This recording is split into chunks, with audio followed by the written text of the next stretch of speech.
My friend Don Cheadle up in here.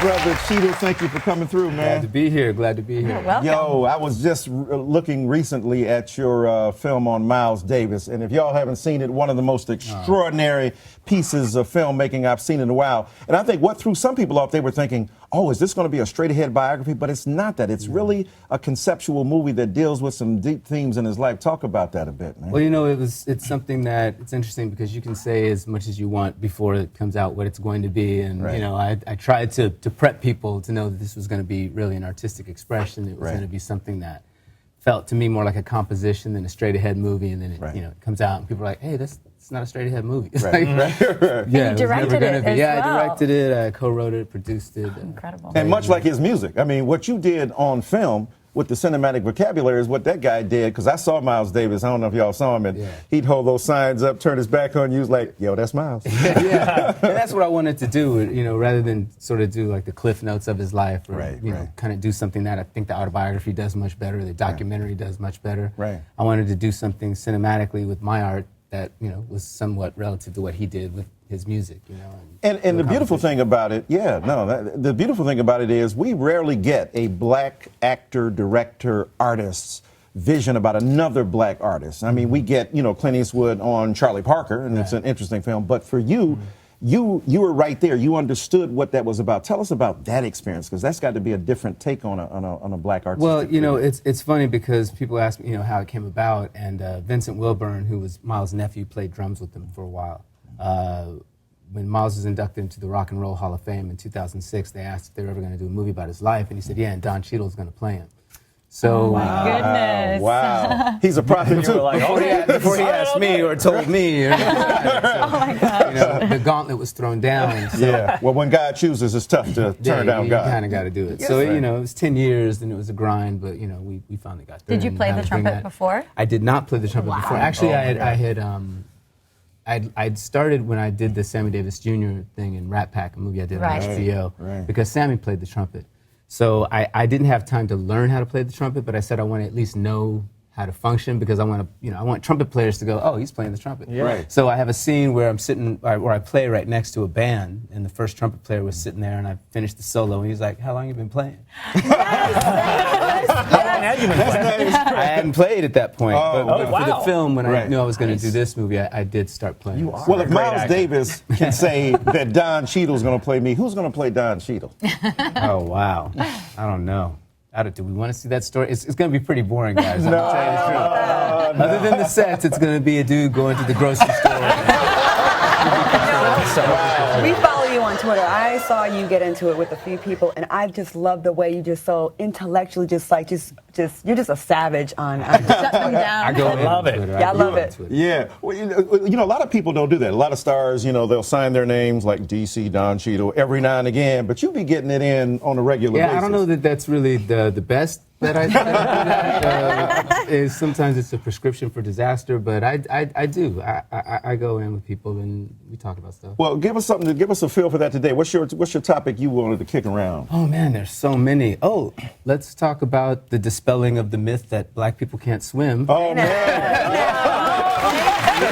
Oh, Manuel, man. Simone Manuel, man. I mean, when I look, 16 years old, got deferred going to Stanford and got in that water. Now, if it was me, Crushed it. the stereotype would be a lie. Exactly.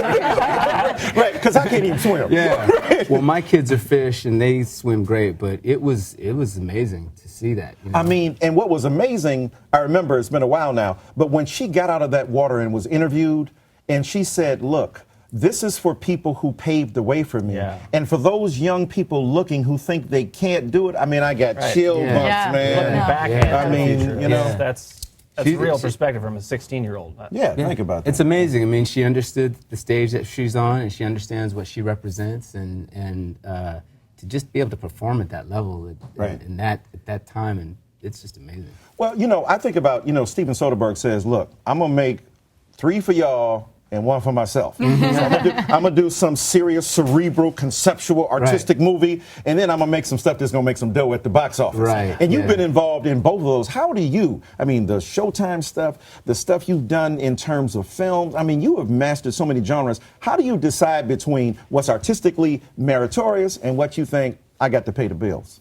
Well, I've been very fortunate that the bills part is, I've been working as a professional actor since I was a junior in college, really. Wow. So I've been really fortunate in that way, and I do not spend, I save and my wife saves. We're good in that way, but it has to start with the material. If there's not something that I think I can do something with, that I can bring something to it, then there's just no point. It's never just an egregious, money grab, because that I'm usually the one. I'll be the one on the set pissed off every day. So I don't do that. Yeah. It has to have something that I feel like I can bring something to, something that's going to push me to another place, and something that at the end of the day, when I'm walking down the street and somebody comes up and goes, "Hey, were you in?" I don't have to go, "Yeah." Well, I don't want to out you, but I know we were talking once, and you wanted to play me. Is that still? Or were you playing me? Yeah, I was playing. Up next, Don's going to help us with a new segment we call Screenshots. You really don't want to miss this. Stay tuned. Don, I want you to help us with a segment we call Screenshots. Both Claudia and I spend a lot of time on Twitter. Maybe too much. Maybe we're a little addicted. And after our famous friends add to the conversation, let me show you a little bit of what I mean right here. Okay. So tweet number one, a guy you probably know. Oh, Kevin Hooks. My man Kevin Hooks, thank you for this. A little article I wrote, little iPad. Got a few views there on the New York Times. Nice. And, I showed him some love and appreciated him shouting me out. You have it's a lot always of famous nice. friends. I got a couple of them. You, Don. I'm just B. B's a B, good you call friend. her B. Yes. Well, those of you who are not familiar with her may call her by her other name, but she and I speak a language that's quite similar. Yeah. Well done. Well played. Right. Except when Jay comes and I go, "Yes, Miss Carter." Let's ask Don Cheadle what some of his tweets are. All right. Oh, there we go. All right. Everyone follow at Don Cheadle. He goes hard against his political nutjob trolls that come at him crazy. You do.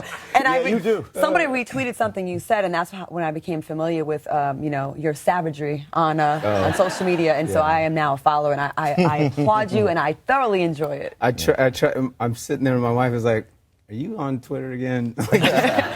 just 1 second. I just got to get this dude. I got to get this dude. Now, what about people who say, what about people who say, well, you're famous, you're a celebrity, we're well known. So you're famous, you shouldn't come at people. You should will that, like back in the old days on the Westerns, if you had a gun and you were a gunslinger, you had to turn it into the sheriff. You ain't turning your gun into the sheriff at all. You shooting right back. Well, I mean, do I have a gun? I don't know why. But, I think Twitter is a very egalitarian place to meet. It's a very level playing field. And the fools come at you? Everyone has an opinion and they can share it. You all got the same 140 characters and you could, get it in. Right. Don't you feel like a little responsibility to kind of take these people to school just a little bit? I can't use the R word, but I definitely am often goaded into it, because, the people just... And the bravery behind the keyboard is just, the digital keyboard courage is amazing. The thumb thuggery is amazing. As the great philosopher Drake said, that Twitter fingers, Twitter fingers are tough. And the fact that, they can have access to any celebrity that's, has social media, like they are a lot of times doing it for the attention of other people. And a lot of times they don't even have valid points and can't spell Wednesday. And don't. All right, got it. Why are you out down like that? Oh, my bad. Yeah, but here's the thing. I think when you said about egalitarian, that's an important point. Because, in olden days, not that long ago, 10, 15 years, if you were at church, gossip is a way to get at the authority of the preacher. You don't share the pulpit. You don't have the public stamina of that preacher. So gossip interrupts that. But I think Twitter brings a kind of digital equivalency between everybody talking and everybody listening. And if you're going to be that foolish to come at Don Cheadle, you got what you got coming to you. Hey, man. And I've been on there and gotten schooled, and somebody tells me something, I'm like, oh, cool. Tell me what to look up. Tell me what I should read. Exactly. I'm cool with that, too. All right. Well, what's this between you and your man, Eddie Griffin? Here? Okay. See, Eddie is from Kansas City, Missouri. And somebody said something to him about, I know you guys are fiending for that Gates barbecue sauce. So he wrote, I keeps it on deck. And I said it's 2/5 our blood composition. You know, so we stay in Gates. Well, Gates Barbecue, if y'all don't know, Yes. some of the best barbecue in the U.S. of A. Yeah, I've yeah. had it several times when I go visit there, man. It's pretty amazing. That sauce is The sauce you have to travel with it. make your Keep it tongue in a beat your brain briefcase. out, as the old people say. We have a tweet that we could not do this show without showing. I think Michael would be very offended and upset. And I think it's from one of his very dear friends. Miss, Let's see. Oh, look at that. Oh, goodness gracious. Oh, that's Miss not- Beyonce. Yeah. And Susan Taylor over there to the left, of course, and Chris McCrary right there. Just wonderful humanitarians and thinkers. And the woman sitting next to me is, She looks familiar. every now and again she sings. And what I love about her, she's become so political. She's become so involved and engaged with Black Lives Matter. And she doesn't back down. You know, in that Elle magazine interview with her, when they came at her saying, you know, the police are mad and upset, she says, if you have a problem with me doing what I do, that was your problem long before I sang a song. I was like, snap, snap, snap at 'em. And before she was criticized because she never really took a stance on anything political. You And can't, now right. that she is, Right. they have a problem with it. And what annoys me is it's not an anti-police message. It's an anti-police brutality message. And that's what anyone she who's said. pro-police brutality, Yes. Yeah, You're not an there's- American. yeah, If you want the police to beat us down, you're the wrong person. Yeah, So- there's a conflation in that always. That Right. you can't be anti that and then pro good policing. well, right. When It's you like say they're not, Yeah. diametrically opposed. They're not diametrically opposed. And when you say Black Lives Matter, you're not saying white lives don't matter. You're saying Black lives matter too. Because if somebody were to say, hey, you know, children's lives matter, and somebody piped up, well, so do adults. Well, we know the adults' lives matter Right. because they run everything. Right. Children are vulnerable. If you're in the NFL and say, you know, women's lives matter too, and they go, no, but the football players' lives matter too. We get that. Yeah. Right. We see elevators and we see other things where women are abused. So when we say Black Lives Matter, don't pretend you don't know Right. that the disproportionate number of people of color are getting mowed down in the street. And guess what? Martin Luther King Jr. said, I'm not Russian, but if something happened in Russia, I'd be mad at that too. I'm not Catholic. I say to white brothers and sisters, you see that going on, don't wait for no black people to say it. You say that Black Lives Matter, and what's going on is ridiculous as well. Right. You better preach. All right.